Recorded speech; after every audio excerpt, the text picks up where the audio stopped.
si le preguntáramos a Evo Morales o a Nicolás Maduro, por ejemplo, hablarían de genocidio y dominación. Si consultáramos a otros, lo presentarían como una de las grandes gestas de la humanidad. Debates al margen, el descubrimiento y conquista de gran parte de América por los españoles es uno de los episodios más importantes de la historia del mundo. Cuando pensamos en él, nos surgen nombres de personas como Cristóbal Colón, Francisco Pizarro, Núñez de Balboa o Hernán Cortés. Todos ellos son hombres. De mujeres, a lo sumo, conocemos a la polémica Malinche, a Sor Juana Inés de la Cruz, o también muchos hemos oído hablar además de la monja Alférez, pero pocos la relacionarían con el Nuevo Mundo.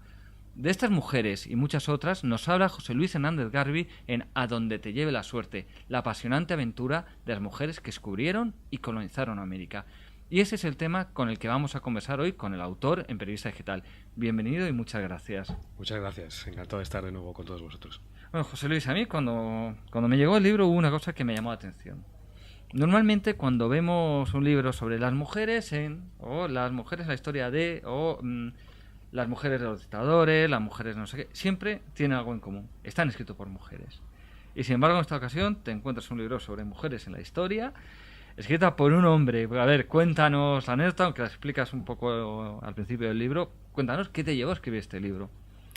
Bueno, como bien dices, lo explico en la introducción de mi libro.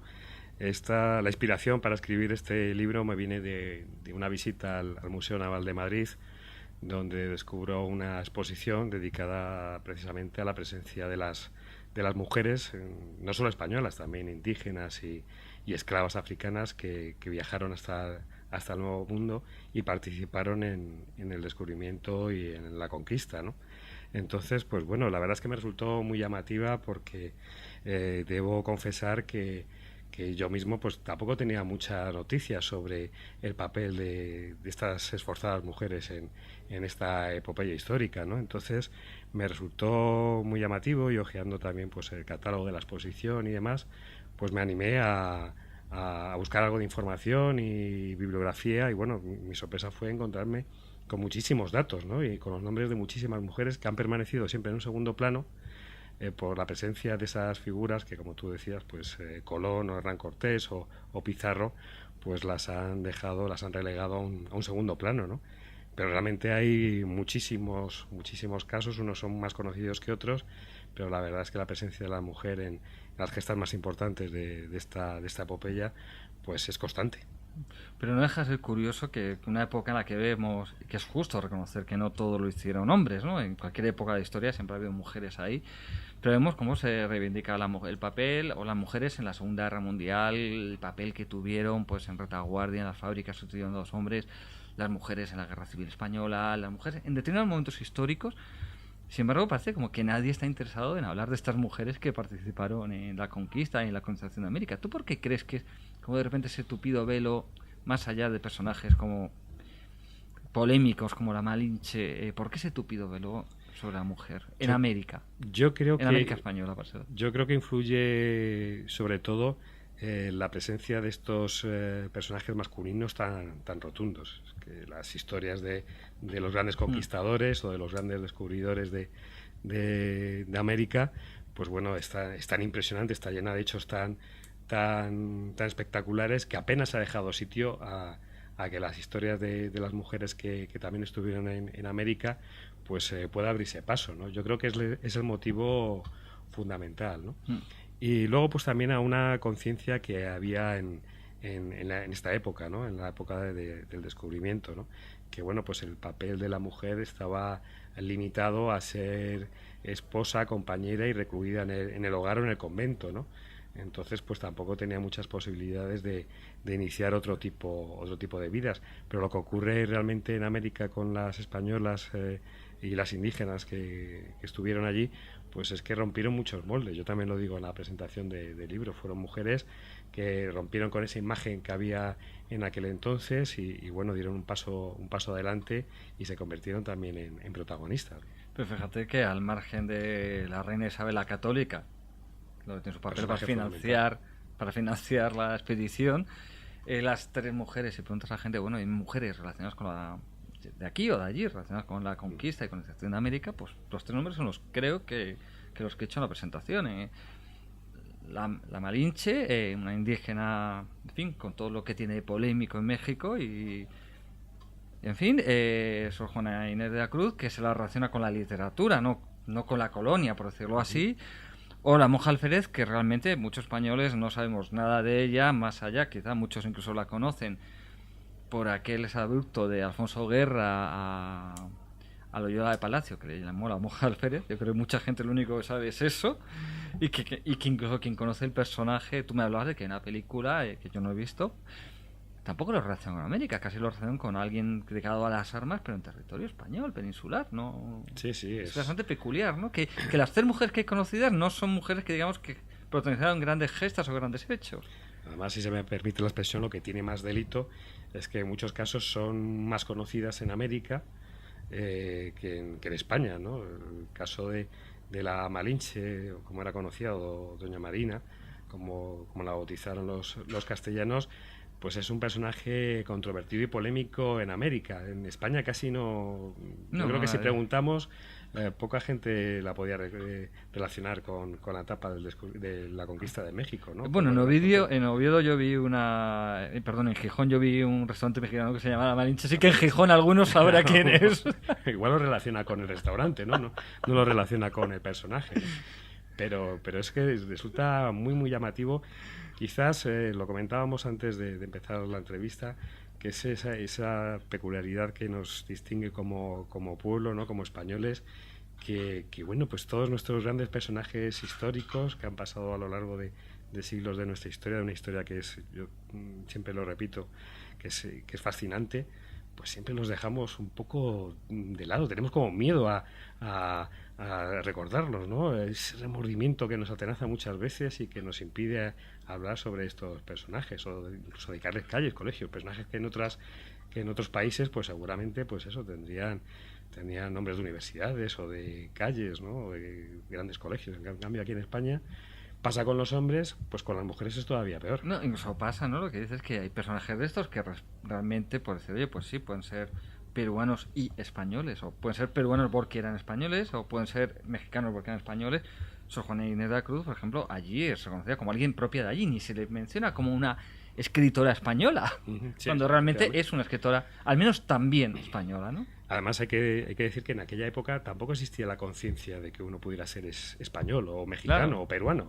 Éramos todos eran súbditos de la corona de España, claro, sin establecer distinciones. Ocurría igualmente con los dominios del Imperio Español en Europa, ¿no? Tampoco se hacía distinciones en si uno podía ser flamenco o italiano.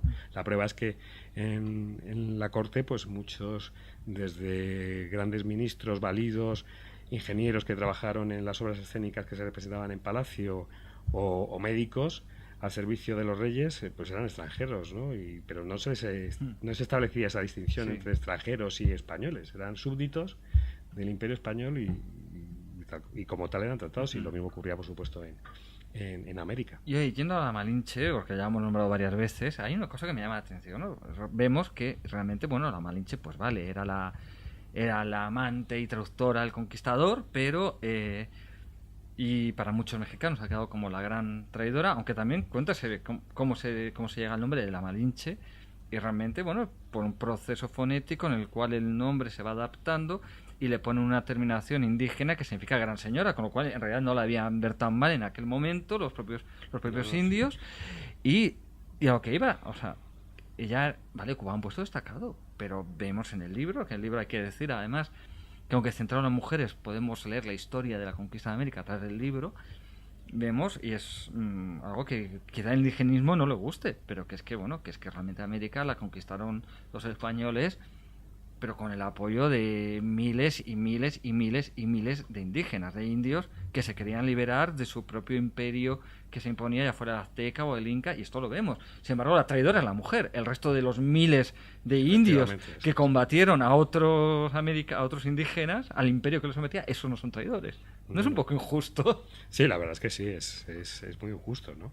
Y además, quizás ahora hablábamos de las opiniones indigenistas que hay al respecto. En los últimos años, pues ha cambiado un poco esa mentalidad, sobre todo en México. Yo pongo el ejemplo de Octavio Paz, ¿no? De que quizás hace un reconocimiento de la verdadera figura y lo que supuso Doña Marina, la Malinche, ¿no? La Malinche, como tú bien dices, no es un nombre despectivo, todo lo contrario, es un reconocimiento a la alcurnia que tenía, ¿no? Entonces, pues, bueno, quizás eso, ha llegado el momento de que la Malinche sea reconocida y sea reconocido su verdadero Bueno, papel. pero cuéntanos quién es la Malinche, porque claro, nosotros estamos dándolo por Sí. hecho, pero yo he leído el libro, he podido hablar con mexicanos, que la visión que me han dado, por supuesto, es súper negativa, curiosamente, mexicanos a lo mejor con la piel más blanca que yo, pero bueno, mucha gente, sinceramente, lo hablábamos. En España, ni idea de quién es esta señora. Bueno, pues la Malinche era una princesa de los pueblos mesoamericanos que es entregada como obsequio por los caciques indígenas a Hernán Cortés y a sus hombres, ¿no? Hernán Cortés la entrega a uno de sus capitanes. La Malinche pues fue entregada junto con otras muchas mujeres indígenas, y la Malinche pues le correspondió a uno de sus capitanes. Pero era famosa la belleza exótica de esta mujer, que la verdad es que enamoró a Hernán Cortés hasta convertirla en su amante. Pero también comentábamos al principio de la entrevista el papel fundamental de esta mujer, al margen de su relación sentimental con Hernán Cortés, ese papel fundamental que juega sirviendo como colaboradora, ¿no?, a Hernán Cortés. De ella se comentaba que tenía facilidad para, además así textualmente, facilidad para hablar otras lenguas, y bueno, pues sirvió de traductora a Hernán Cortés en sus relaciones con los caciques mexicanos, ¿no? Y gracias a esta labor, ¿no?, como intérprete, pues bueno, en muchas ocasiones se pudieron salvar las vidas de miles de indígenas y también de españoles, ¿no? Se evitaron combates que de otra forma pues posiblemente se hubieran desatado. Y además en todo momento el papel de la Malinche pues también sirvió como asesora de las costumbres y tradiciones que tenían los pueblos mexicanos, que también fueron datos que fueron fundamentales para Hernán Cortés, para conocer contra quién se estaba enfrentando, ¿no? Que bueno, incluso llega a ser fundamental en una batalla, tú lo cuentas, que es como ella se dice, oye, mira, que si matáis a ese, al que vais a identificar por esto, la batalla está ganada, cuando la batalla estaba perdida. Sí, sí, en la batalla de Otumba, que es la batalla que da la victoria a los españoles y permite la conquista de México, ¿no? Ya pues se identifica cuando, en el momento, como tú decías, en el momento más desesperado de la batalla, cuando los españoles están a punto de ceder, un puñado de españoles, todo hay que decirlo, acompañados por miles de indios aliados, están a punto de ser derrotados, pues la Malinche les informa de que hay un oficial emplumado, que es el que manda a las tropas que están combatiendo contra los españoles, y que si acaban con él, pues desmoralizarán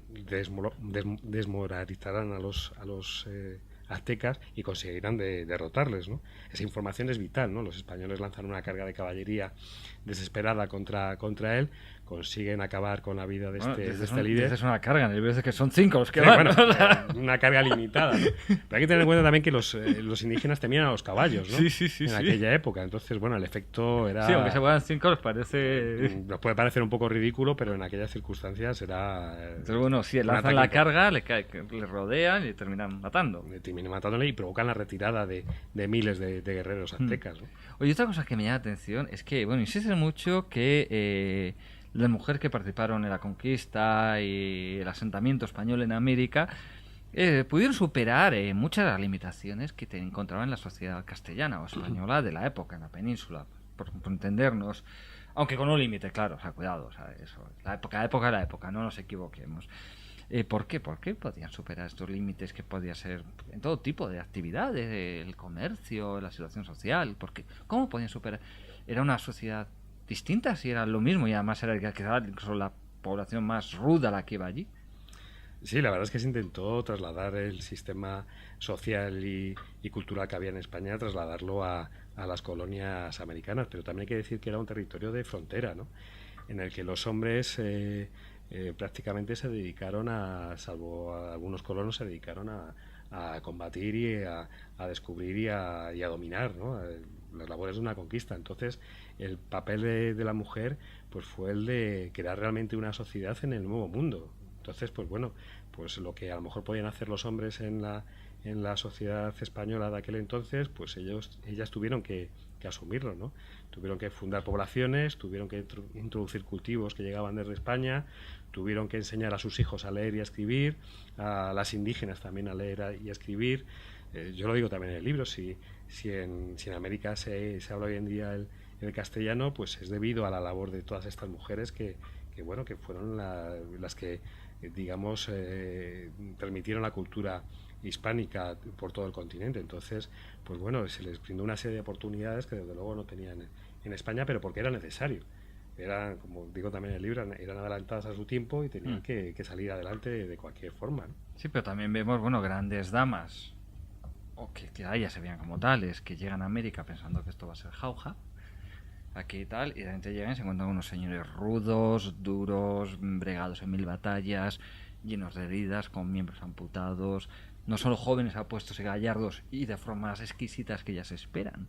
Se deprimen mucho. Entonces, bueno, ¿cómo terminaban adaptándose estas señoras que se habrían criado en palacios europeos o en grandes caseríos europeos a ese ambiente de frontera y mucho más duro? Bueno, pues quizás también porque eran mujeres de gran fortaleza, ¿no? Eso posiblemente. Hay que tener en cuenta que para dar el paso de cruzar el Atlántico y embarcarse en la aventura americana, ya de por sí es una aventura increíble, ¿no? Llena de riesgos y de peligros. Entonces no eran mujeres que se pudieran achantar ante la primera dificultad. Tenían personalidades y caracteres muy fuertes, ¿no? Y bueno, pues eso es lo que las permitió llegar hasta América y bueno, pues contraer matrimonios ventajosos con estos castellanos que, como tú dices, pues bueno, en muchos casos estaban hechos una pena, ¿no? Curtidos en 1000 batallas y llenos de heridas, ¿no? Entonces, pues eso, es que hay que ponerse en el contexto de aquella situación, ¿no?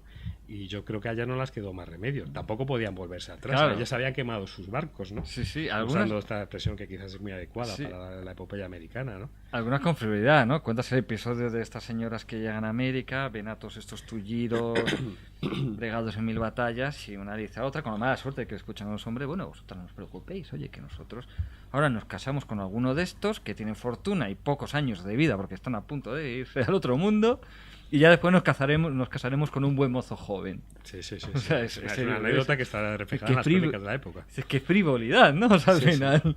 No, es eso. Ellas venían de cortes europeas, muchas eran cortesanas, grandes damas, grandes señoras, y bueno, pues de pronto llegan allí y se encuentran que las cosas no son como las podían haber imaginado, como se las habían contado. Que sí, que podían ser hombres muy ricos, pero que una vida cómoda no iba a ser, ¿no? Entonces, pues bueno, quizás prevaleció ese interés económico que pudieron tener en un primer momento, y para luego pues darse cuenta de la situación en la que realmente se encontraban. Y bueno, yo también lo cuento en el libro, en uno de los capítulos, que después de realizar esas travesías, que había que ver esas mujeres cómo llegaban a América. Claro, no era la misma dama que había. No era la misma dama, ¿no? Era una mujer demacrada que había pasado hambre, que se había mareado durante el viaje, que había soportado tempestades, que no había tenido ningún tipo de intimidad, que no había podido asearse en ningún momento, y que de pronto llegaba al nuevo mundo, y es que tampoco había ningún tipo de comodidad, ¿no? Entonces intentaban arreglarse con esa expresión que también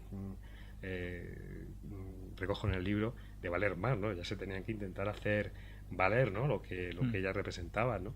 Y sacaban esos vestidos que traían en los baúles, intentaban maquillarse como buenamente podían, mejorar su aspecto y conquistar a los conquistadores castellanos. Y hablando de estas relaciones entre hombre y mujer, pareja, bueno, viéndolo, aquello era una moral bastante relajada respecto a lo que ocurría en Europa, incluso, si me apuras, a veces incluso para nuestros cánones actuales. O sea, ahí vemos conquistadores que tenían a su pobre mujer esperando la península que le llamara para ir, porque si no le llamaba no podía ir, eso lo relatas, mientras él tenía un amante tras otra, muchas veces eran indígenas, otras veces también eran españolas.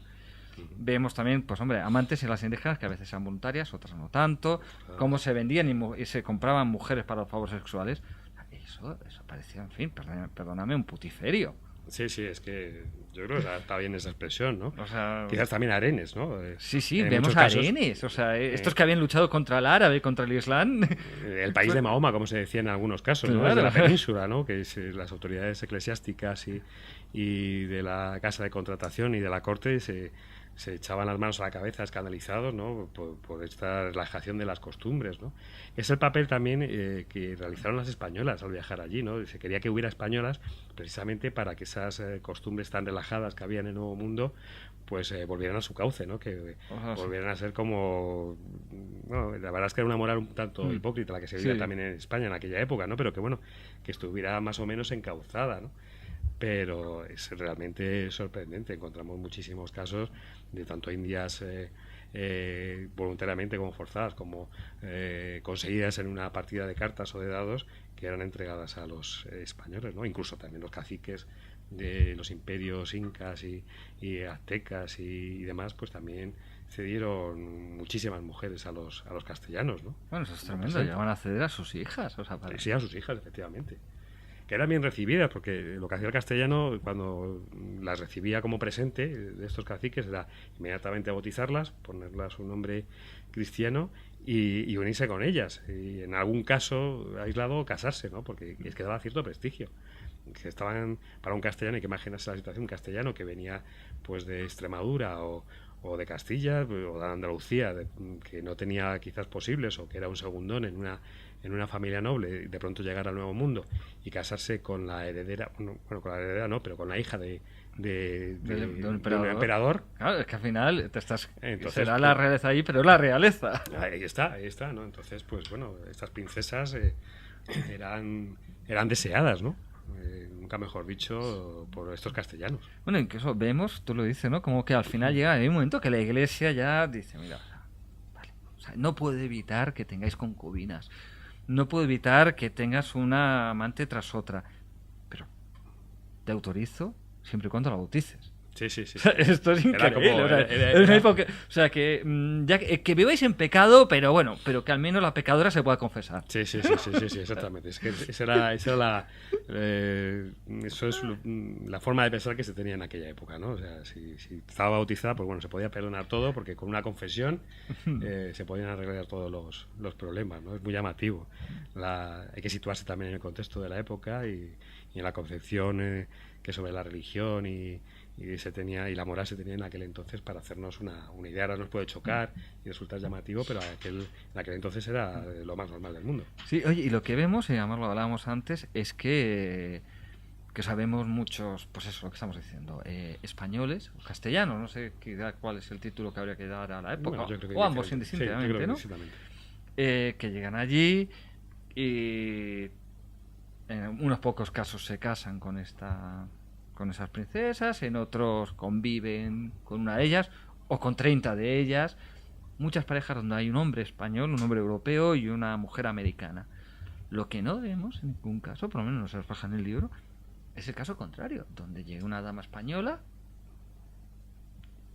y se ponga con un príncipe inca o un príncipe azteca. Eso no lo encontramos. Yo la verdad es que a la hora de buscar bibliografía y de investigar sobre el tema no me he encontrado con ningún caso, pero quizás la explicación estaría en que bueno, los indígenas no necesitaban a las españolas, a las castellanas, podían tener como esposas a sus propias mujeres, no había ese interés.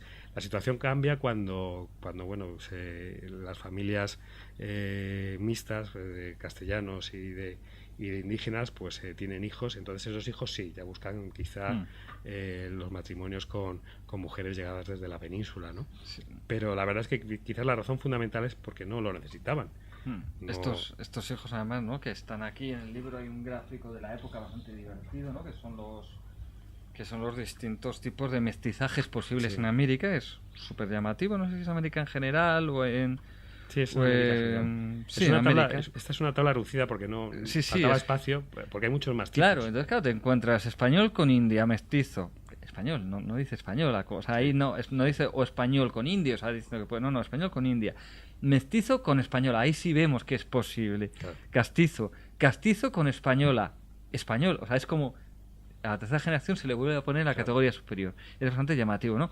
Mulato con española, morisco, y además después unos nombres incluso que a veces llaman la atención porque dices, claro, o sea, mulato con una española es un morisco, pero si los moriscos están aquí en la península, no tiene nada que ver. O el castizo es el de Madrid o es el español. Hay que decirlo que en el caso de los moriscos hay casos de moriscas que viajaron hasta América, hasta el Nuevo Mundo. Entonces, bueno... Que en teoría no podían, ¿no? A mí me llamó atención porque, claro, había limpieza de sangre, Sí, pero iban como esclavas. Como esclavas y como tal. esclavas Sí. de castellanas. No, eso es bastante llamativo. Pero bueno, por el momento parece que hemos hablado siempre de grandes señoras, ¿no? De señoras nobles que van, tal. Pero bueno, no todo eran grandes señoras. O sea, había mujeres pobres, había siervas, había esclavas, había prostitutas, había mujeres que al morir el marido se quedan sin la ruina y convierten, no me acuerdo la expresión bien en el libro, se convierte en una especie de lumpen blanco, ¿no? O sea, de poco lo que ahora en Estados Unidos llaman la basura blanca, ¿no? Estos que son, digamos, blancos, pero son pobres, que se quedan al final, pues eso, a la prostitución, a mendigar, a robar. Una mujer que esté en esta situación de pobreza, que por cada clases bajas, ya sea india o española, ¿tenía posibilidad de ascender socialmente? Muy difícil, muy difícil. La verdad es que hay que tener en cuenta que, como decía antes, la sociedad americana pues era una transpolación de la sociedad española, ¿no? Y como pasaba con la sociedad española, era muy difícil acceder de un estrato social a uno superior, ¿no? Entonces, pues en la América hispánica, pues casi resultó todavía más difícil, ¿no?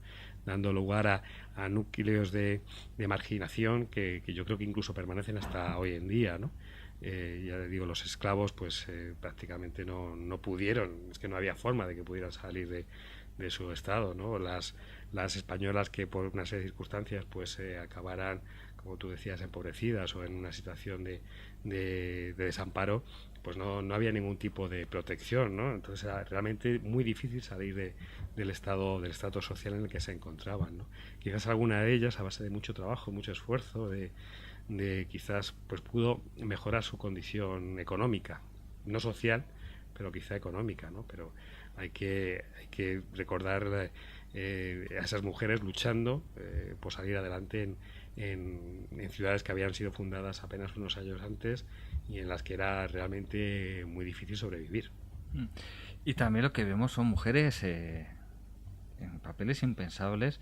Bueno, porque realmente se produce una paradoja en aquella época, no solo en España, sino en casi todo Occidente y supongo en el resto del mundo, ¿no? O sea, donde podía haber reinas, pero no podía haber virreinas ni gobernadoras. O sea, podía haber una reina, Isabel la Católica, quizás Caso excepcional. un caso excepcional, pero existió Isabel la Católica, igual que siglos después existiría su descendiente que no por línea directa, Isabel II.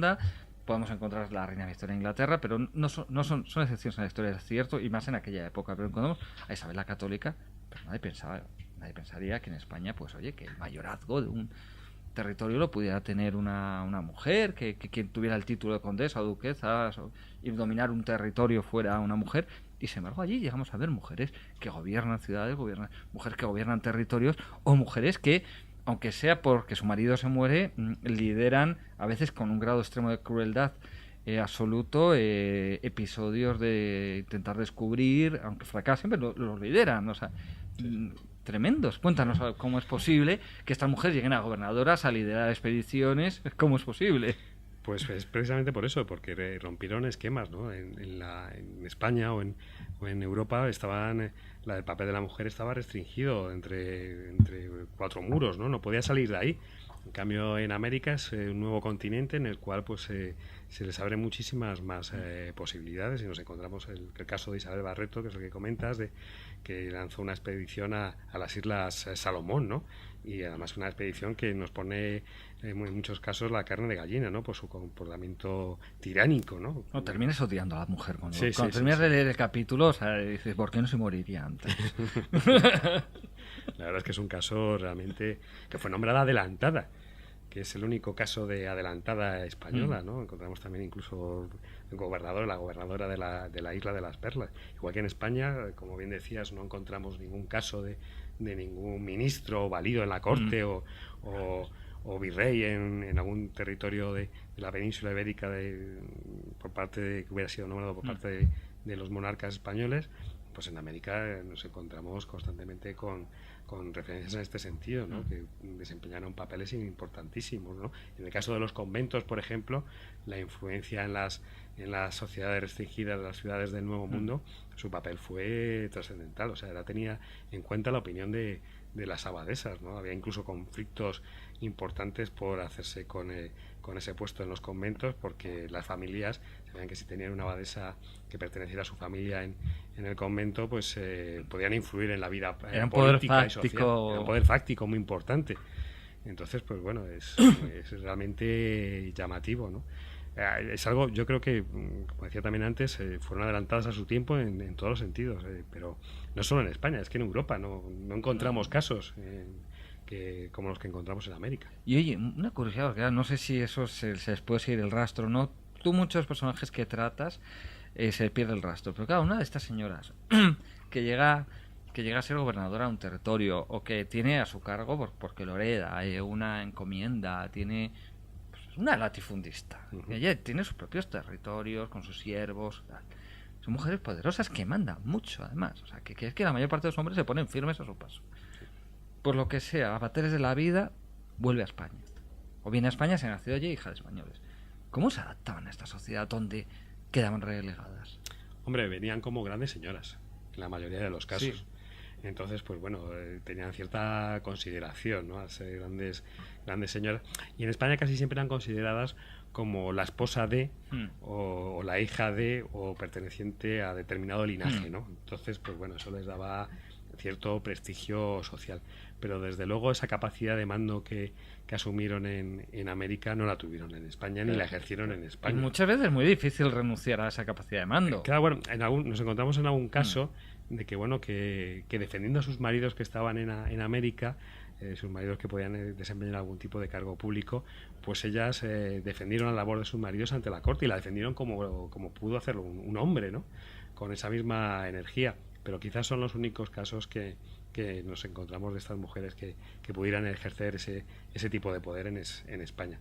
Ya digo que quedaron limitados pues a convertirse en grandes señoras, en grandes damas que habían acumulado riquezas y que venían con títulos de América, ¿no? Y se conformaron quizá con eso. También hay que tener en cuenta que cuando llegaban a España ya estaban en la última etapa de su vida. Sí. Habían perdido las energías que las habían convertido en mujeres poderosas en América.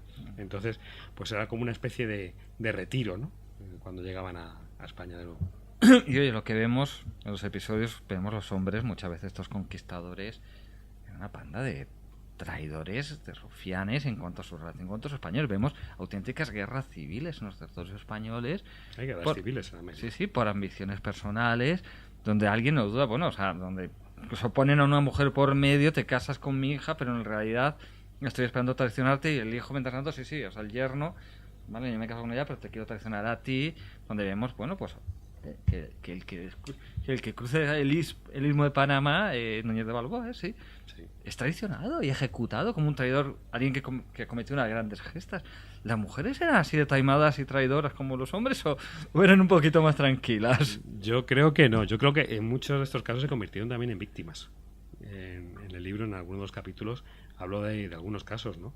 Que porque sus familiares más directos, hombres, estuvieran relacionados con uno o con otro bando, ellas también pagaron las consecuencias de que sus maridos o hermanos o padres lucharan en un bando o en otro. Realmente es que esa es otra parte también de la historia compartida entre América y España, que es muy desconocida, ¿no? El clima de auténtica violencia que hubo en todo el continente hasta que, bueno, en el siglo, yo creo que XVIII, pues se serenan un poco más los ánimos, ¿no? Pero quizá impulsados por esa ambición desmedida de conseguir riquezas y de conseguir poder, pues los españoles, los conquistadores españoles más destacados fueron o verdugos o víctimas de otros españoles que se opusieron a sus intenciones, ¿no? Pizarro también es otro caso, otro ejemplo clarísimo, ¿no? En una auténtica guerra civil entre españoles en el Perú, es asesinado por los almagristas, los defensores de Diego de Almagro, que lo asesinan, ¿no? A traición en su casa, ¿no? Y bueno, las mujeres que les acompañan en su residencia, pues están a punto de correr la misma suerte, ¿no? que los hombres, ¿no? Son historias terroríficas, tremendas, que nos impresionan y que en muchos casos, como tantos episodios de la conquista y del descubrimiento de la conquista de América, son muy desconocidos en España. Y hay algún personaje femenino, aunque ella lo tratara de ocultar, que llega a convertirse en lo que es un auténtico, en términos actuales, ídolo de masas. Siendo un personaje bizarro, como era la monja Alférez, con unas aventuras que realmente te lo comentaba. O sea, yo leía su vida en el libro, es divertidísimo. Estás leyendo una novela de aventuras. Pero bueno, llega a entrar en ciudades en de multitud, donde la gente va a verla como quien hoy en día iría a ver a una estrella del pop que viene a actuar a Madrid, o que van a presentar el estreno mundial, la última película de Nicole Kidman, decide hacerla en Madrid. Pues bueno, irían miles de personas a verla y aplaudirla y tal. Pues claro, con este personaje ocurre lo mismo. Lo reflejas muy bien, porque yo creo que esa era la situación, en multitudes de personas por las ciudades por las que atravesaba, que iban a ver cómo era, ¿no? Y además un personaje bizarro para la época donde los haya, porque una señora que meten de niña en un convento, se escapa, se hace pasar por hombre, lucha, pendenciero, asesina, llega a matar a su propio hermano, sin saber que está matando a su hermano. Por el amor de una mujer. Por el amor de una mujer, con lo cual tampoco queda claro si esta señora es lesbiana, es transexual, no queda claro, tú no te mojas, supongo que no te moras para saber muy bien, aunque el perfil parece más que ella pensaba que era un hombre. Sí, es que lo que tú decías, que ella con apenas 16, 17 años escapa de un convento, y para escapar de un convento se disfraza de muchacho, ¿no? Cuento que coge los retales del hábito, y con los retales del hábito se confecciona un traje de muchacho, ¿no? Y a partir de ese momento lleva una vida de hombre, pero pendenciero y tal, que también te sorprende, porque, claro, un hombre pendenciero que es herido y tal, o sea, nunca le desnudan para coser una herida. Claro, es que es realmente sorprendente, ¿no? En 2 ocasiones está a punto de morir por las graves heridas que tiene en los duelos con los que se enfrenta a otros hombres, y a los que siempre derrota, siempre o los mata o los deja malheridos, y en 2 de ellos está a punto de morir, ¿no? Y es llamativo que, bueno, pues en una exploración médica pues no descubrieran su condición femenina, ¿no? Pero hay que tener en cuenta también cómo se realizaban las curas y cómo era la medicina de aquel entonces. Era muy precaria, ¿no? Entonces, pues bueno, quizás las exploraciones no eran completas del todo. A lo mejor la persona pues no se le desnudaba completamente, nada más que se desnudaba la parte donde tenía la herida. A mí también lo que me resulta muy llamativo es que cuando es torturada en el potro, es que ahí por lo menos sí le quitan la camisa. Pues a lo mejor le dejaron la camisa. Y nadie se da cuenta que tiene pecho. O sea, a lo mejor tenía un pecho muy reducido, ¿no? También se acostumbrada a llevar fajas y demás, pues constriñó, ¿no? El pecho, ¿no? Pero a mí también lo que me llama muchísimo la atención es que es una mujer que se convierte en soldado, que combate con otros compañeros en múltiples batallas, y que, bueno, pues del día a día compartió pues tienda, letrina, comida y aseo con otros hombres, y en ningún caso nadie descubrió su verdadera condición femenina. Hay que esperar a que, bueno, haga esta confesión ante el obispo de Lima, que se queda sorprendidísimo. No se lo llega a creer, cuando ella le dice, no, yo soy una mujer, pues él no se lo cree, se queda tan sorprendido y dice, no, esto es imposible. Entonces hay que recurrir a 2 matronas para que la realicen un examen físico y descubran que es una mujer, y además digan, y además virgen, como dijeron textualmente en la crónica, ¿no? Y curiosamente, después de esto, que digamos tendría que haber supuesto su final moral, su expulsión de todo tipo de vida social, o en fin, en vez de recibir el castigo social que se esperaría de la época, es cuando se convierte en un ídolo de masas. Es curiosísimo. Sí, claro, es que de repente, o sea, la sociedad de la época reacciona al revés de como pudiéramos esperar. Sí, se convierte, pues lo que tú dices, en una auténtica heroína y víctima también, todo hay que decirlo, ¿no? Yo creo que en aquel momento se la consideró un poco víctima de sus circunstancias, ¿no? Por lo que había pasado. Y bueno, pues como tú dices, en América se transforma en un auténtico ídolo de masas, y cuando regresa a España es que los nobles, los cortesanos, se pelean literalmente por conocerla y por invitarla a sus palacios, ¿no? Conoce a los reyes y después emprende peregrinación a Roma y es recibida por el Papa, incluso, que la recibe en Roma, ¿no? Pero ella quizás se siente un poco, pues eso, como una especie de como diríamos, de una friki, ¿no? Si se me permite expresar esta expresión, ¿no? Algo que es muy llamativo, que llama la atención de la gente, pero ella se siente desencantada y que está siendo utilizada, y es cuando regresa otra vez a América, ¿no? Pues ese desencanto. Curioso, un personaje muy curioso, con el cual yo creo que es, bueno, para terminar, recomendar de verdad A donde te lleve la suerte. Es un libro excelente, a mí me ha gustado mucho, muy dinámico, muy fácil de leer. Así que, bueno, pues José Luis Hernández Garbi, muchísimas gracias por haber venido a Peris Esqueta a hablarnos de él. Y nada, desearte la mejor de la suerte con la venta de este libro y algún otro anterior que ya nos has visto aquí también en Periodista Digital. Muchas gracias. Muchísimas gracias, Antonio.